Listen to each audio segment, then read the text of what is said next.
Hi y'all. It's good to have to be back here. Last Wednesday, the elections were like too much for me to I was just like trying to follow the news and all that, so I couldn't be here. But today we have a very good chapter, which is about feeling the feelings. We have heard about this a lot, and I'm very excited to talk about it because it's like something I've been thinking a lot about. But I want to start offering just like a little bit of a candle here for my intention, which is to be of service. Hola, Miki. To be of service for our healing, whatever we need. I also shaved my head because I was trying to start a new moment after having some difficult times. And so this chapter is very juicy. I always say that, but this one, to be honest, yes, it is very good. And it's chapter 13, Feel Your Own Feelings. And so, hola, Laura. And so I was thinking, like, yeah, we hear this a lot. Like, we have to feel our feelings in order to heal.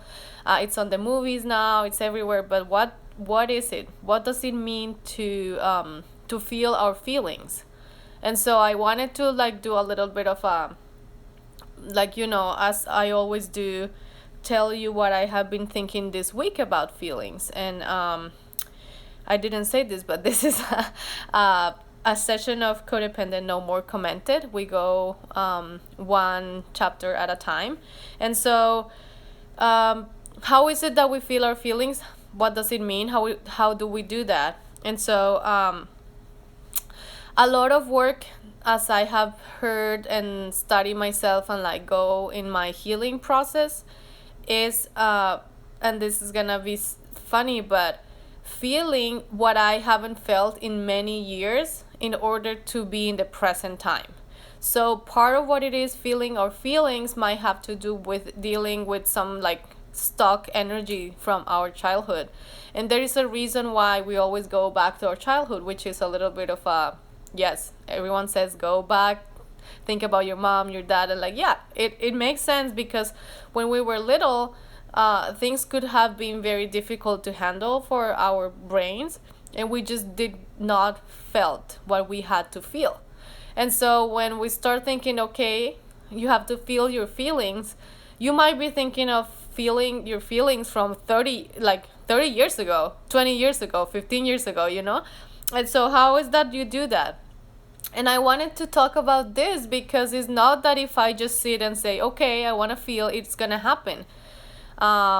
Sometimes, and especially if you're codependent, feelings are not accessible, And so I wanted to talk about, and I want you to think, where do you stand in regard to feelings? Like, do you think you are capable of feeling easily? You think you're like more of like, I don't know feelings what, because that's gonna be useful for us in this chapter, right?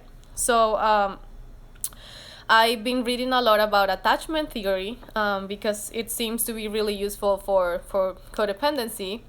And one of the things that I wanted you to think about with me is when you grew up, what kind of emotional display you had in your caregivers, if you don't have necessarily like mom and dad, classic. And so I'm going to tell you some examples. So when I was growing up, I think I had people that were very avoidant, like they wouldn't manifest their emotions or anything.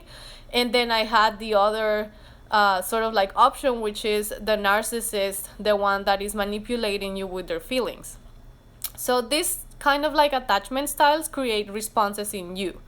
So if you analyze and say, and it could be a mixture, which is yeah, of course, very common as well.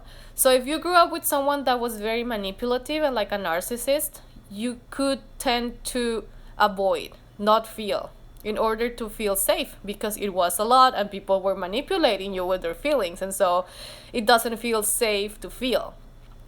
if you were raised by people that were not very in touch with their feelings, you can have now like what we call anxious attachment, which is like, and there's a lot of studies in babies from like what happens when a baby is crying and the person that is holding the baby doesn't have any expression in their face. It's like a robotic sort of like, and in the baby feels like real terror, real panic. It's like, this is like I can die because this person doesn't have any emotion.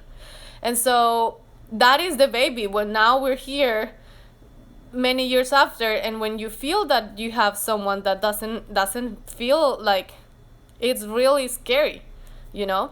And so, but you can be that person. You can be the person who cannot feel, and it's, of course, you are using this defense as a way to protect yourself, and there's a reason why you cannot feel. And so, as I was telling you at the beginning, it's not that you sit and you're like, okay, I want to feel my feelings. It's not, it doesn't work like that. And so I wanted also for you to think about feelings, because if you are like me, I have like a disorganized attachment, which means I have both the anxious and the avoidant. And for me, not only I cannot feel when I want, let's say like I want to feel sad right now, I can't. But also I cannot control when I get triggered with anxiety. So, you know, we're in a group of people, everything is normal, and all of a sudden I'm like full of fear, and I am like, this is what's going on, this is what I'm feeling, and I cannot stop it, you know. And so there is some way in which you might not feel, or you might feel too much of something. So something I've been using a lot that seems like silly, but is like, name your feelings. And there is like a vocabulary to like name them. Glad, mad, sad, what else? Fear. So glad, mad, sad, fear. Yes. Scared, I mean, to be scared. And so if you are anxious as I am, the majority of time I feel fear, and that is the emotion that, and my feeling that is the most predominant in my life. And I would like it to be joy, right? But sometimes it just can't. So I want you to think about, what is the main feeling that you experience every day? Is it being angry? Is it being sad? Is it being glad, like joy, or fear? And so how is it that you get to feel then the feelings, which is the advice of the chapter? And I think this might take you to a journey of healing your childhood. So I'm sorry, that sucks. Like, it's like, really? But yeah, if you want to feel the things now instead of projecting, you gotta feel what you haven't felt. And then, but yeah, so there are like ways in which you can feel that are safer.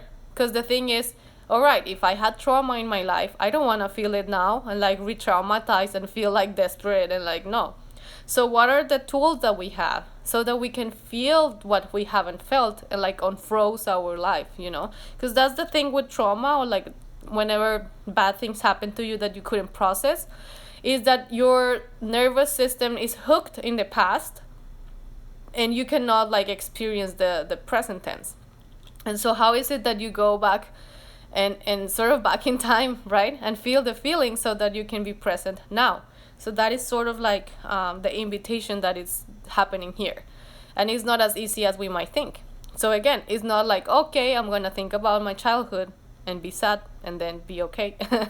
It's just like, oh, it's really difficult to access to our feelings. Or they come when we don't want them to come and we're like, this is not great. So let's think about this together. And there is something here that's the first quote in the book says, this chapter 13. When I repress my emotions, my stomach keeps the score. And so if you are from like those people that have issues with feeling your feelings, the good news is like they are not going away. They are there and they are going to manifest to you somehow. So maybe you're not aware that you're fully mad, but then you're going to have a stomach ache and you'll be like, I'm so sick, but I'm like, I don't feel mad, but like then you're like, ugh.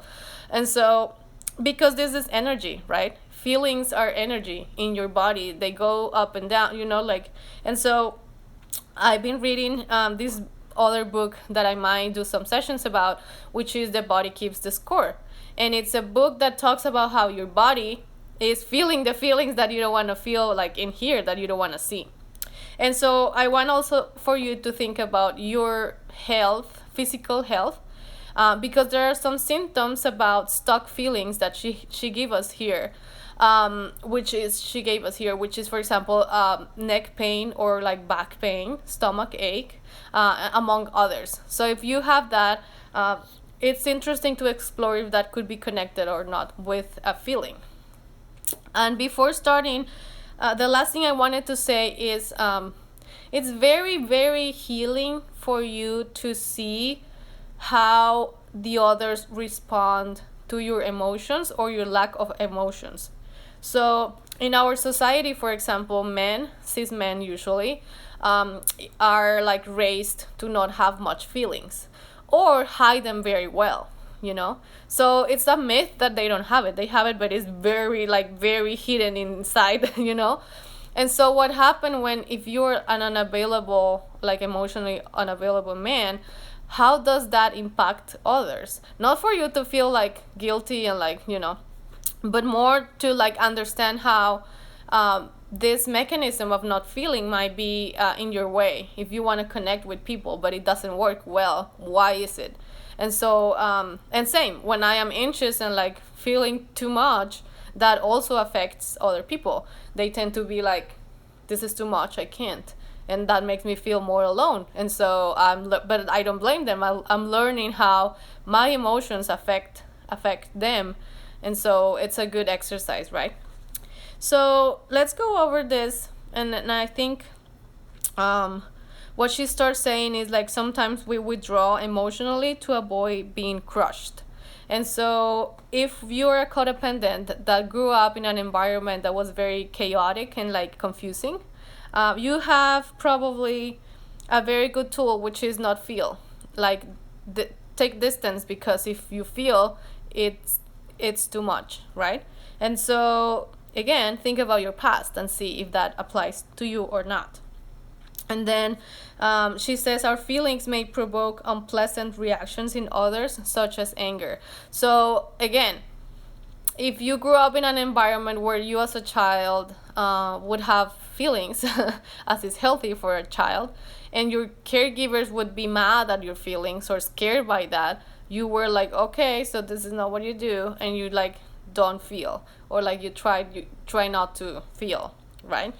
And so I don't know, something she says here is really intense, but I want to give it a try, which is codependents are oppressed, depressed, and repressed. So it's all the bad things. And this is not all that we are. We might be some of and not all of it. But of course oppressed, because we learned to take care of people that were in trouble, right? So we pair up with folks that are emotionally unstable, or drug addicts or alcoholics, or emotionally unavailable people. We do all this, and so we were oppressed, and now that's what we do. Depressed because of how much we have not control over our lives, and repressed because of what we're saying here, because we choose not to feel our feelings at some point in our life, and now it's difficult to feel. And so let's just think about it. And the other thing is as codependents, we might be very aware of other people's feelings. So this is very interesting, is because you had to understand everything around you, be the adult when you shouldn't be. You should be the kid, the child. You are very good at reading other people's feelings, so that you can respond and not, or help them or don't disturb them, or you're very vigilant of people's feelings, but you don't know your feelings. So you trained in observing others, but here, what's going on here is not very available to you. And so we try to fix people's feelings, because that's what we learn, but we are not responsible for it. We feel though that we're responsible, and so That's good to think about. um, and here she says, feelings are not the end all. Feelings are not the end all and be all to living. Feelings must not dictate or control our behaviors. So this is interesting, and this is why I was talking about naming the feelings in at the beginning. Is the fact that we might think that if we're angry, that controls us, like that this anger has control over, or as I was telling you, where I'm sort of anxious, that controls everything, and it might feel like that because it's very overwhelming. But I think a lot of our work now is in containment, is what they call containment. And it's like, what happens if you, for example, you might be jealous because you're codependent.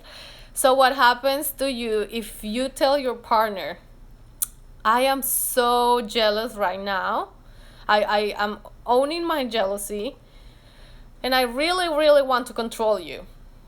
So I am acknowledging how I feel, but I'm not acting out from my feelings. So I'm not, like opening their cell phone to see what they're doing or they are talking with whom. You are not telling them, you're not allowed to go there. You're just saying, all right, this is going on. I am jealous.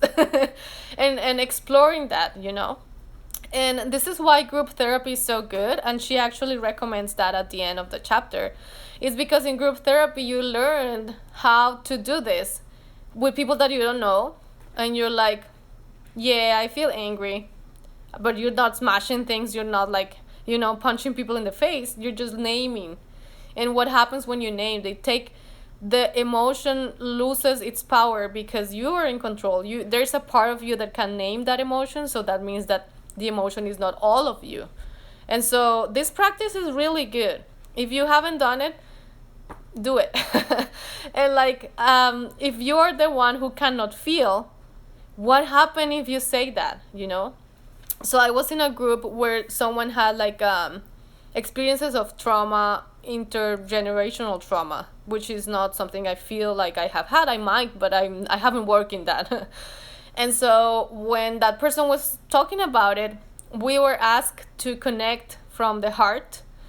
But I honestly couldn't pull out any experience from myself that was connected to that. So what I didn't, but I should have actually, was telling them, I want to be there for you, but right now I can't feel anything, So you are taking responsibility for your own avoidance and saying it. And so that's magic. I'm serious. If you say that instead of lying, which we do a lot, oh yeah, I feel so bad about you, I'm with you, no, you're not necessarily, and that's okay. There's a reason why you cannot feel right now. It's a defense mechanism. So what I'm saying is, try and name all your feelings, not act out of them, and see what happens. Now I'm really jealous, now I can't feel anything, now I'm really mad, etc. And see how that is a very healing practice, at least in my case. And this is group therapy 101, so I recommend it a lot. And someone was telling me once, well, feeling the feelings, why? What do I get from this? Because it's really shitty. I feel feeling the feelings is not very nice, It has a consequence in others. I feel terrible. So why would I do that? And I'm yeah, because joy comes here in this game too. If you're able to experience anger, sadness, blah, blah, blah, you can also experience joy, love, fulfillment, and all the good stuff, the juicy stuff, And so we want to feel. We want to feel because if we don't feel, there is something missing from life. So that's why she says codependents are depressed because we are lacking something, And so that is good to think about. And remember, that was one session when we were saying that codependents, we have a really difficult time knowing what we like, what we enjoy, where is the pleasure, because we're serving others all the time. And so your emotions are also a compass for that. And to be honest, I really struggle knowing what the hell I want. It's I'm a writer and I'm an artist. I am a healer, I am a lot of things, but sometimes I'm like, what is it that I should do? What is the service that I'm here to do? And that disconnection happens because I cannot feel pleasure or joy all the time. And so if you sit and you allow yourself to feel, you're gonna know what to do. And how important is that? It's everything. And it allows you to act as well. And so remember I was saying, like, name your feelings and all, even when you cannot feel them. That gives you a lot of power to act. And so, for example, I discovered that going to a place of a friend, XYZ friend, really triggers me. It's really like, but as a codependent, I would not listen to my feelings and I would go and feel like crap. And so now that I'm owning that and I'm saying, like, yeah, this house of this person is a trigger for me because of this, I can take action and not go, or something. And it's hard, especially with family. I say, like, our family would always trigger us, and sometimes we cannot say, like, yeah, I'm not going home never again, because we also want them to, like, love us, and we want to love them. But it's really good for you to know what to do and experiment. If you go maybe too like in the boundaries, like too rigid, well, you can go back, but like if you're in contact with your emotions, it's like a very beautiful compass for you. That's what she's saying here. And so remember about the illnesses. She says, if you are not feeling your feelings, you might experience this. Listen: headaches, I definitely have them. Stomach disorders, classic. Back aches, and other physical conditions, like those are like the classic.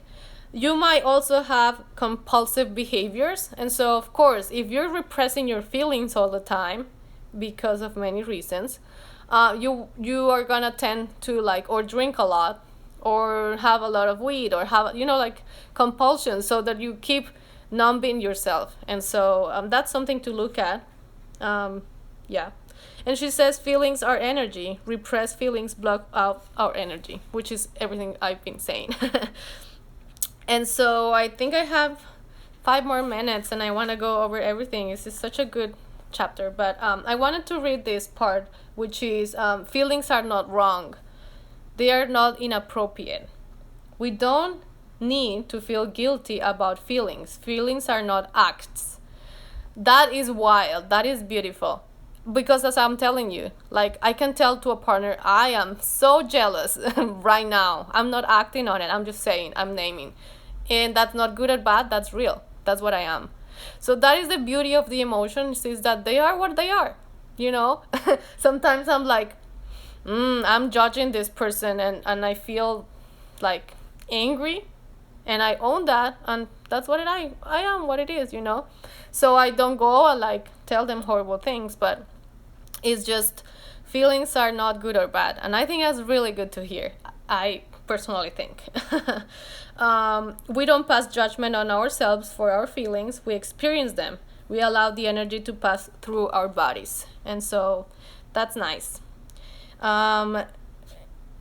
Yes. So something that we need to know is, and if you're the one that cannot feel, you're going to have a trouble understanding this, but if we don't feel our feelings, and I'm reading from her, and deal with them responsibly, they control us. So that is why everything is about self-knowledge, because the things of you that you don't see yourself have power over you, because you don't know them. So that's why when you think you're such a good person and you never get angry, you go and, like, smash something in front of someone else, and you're like, what's happening there?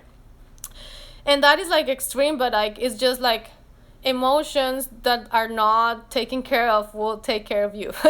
They would command your ship, and so you gotta look at them, and that is interesting, important. So the last thing I want to say is there's a practice of journaling that I think could be very useful if you're a codependent, as I am. It doesn't need to be like a full page every day. It could be just like a little quote, like simple words every day when you name your emotions. So you go over the day, and, like, at night you're like, okay, I felt happy, sad, mad today because of this and that, and keep watching those patterns. So after some time, you would see like, oh yeah, I'm very angry. It's funny because I would say about myself like, yeah, I'm a person that usually doesn't get mad. I don't feel that's me. And then I would go to my journal and like, oh, I'm mad every day. I'm angry every day. Wow. And so looking at those patterns are really good. It's really good for you, in my personal opinion. And then, well, to end with this idea that professional help and group therapy could be good. Just because we can have an environment where you learn to name your feelings and like try to not act out of them, but still have a space in your heart for them. And so that could be good. It's just an invitation. The last thing I'm gonna read from her is like, feel our feelings, trust our feelings, and trust ourselves. We are wiser than we think. So this is just giving power over the fact that emotions are wise and they're telling us something. So we have to honor them instead of pushing them away. And that's kind of like the message for the day. Thank you for joining me. I'm very passionate about feelings. So I hope you also can have access to yours and keep healing together. See you next week.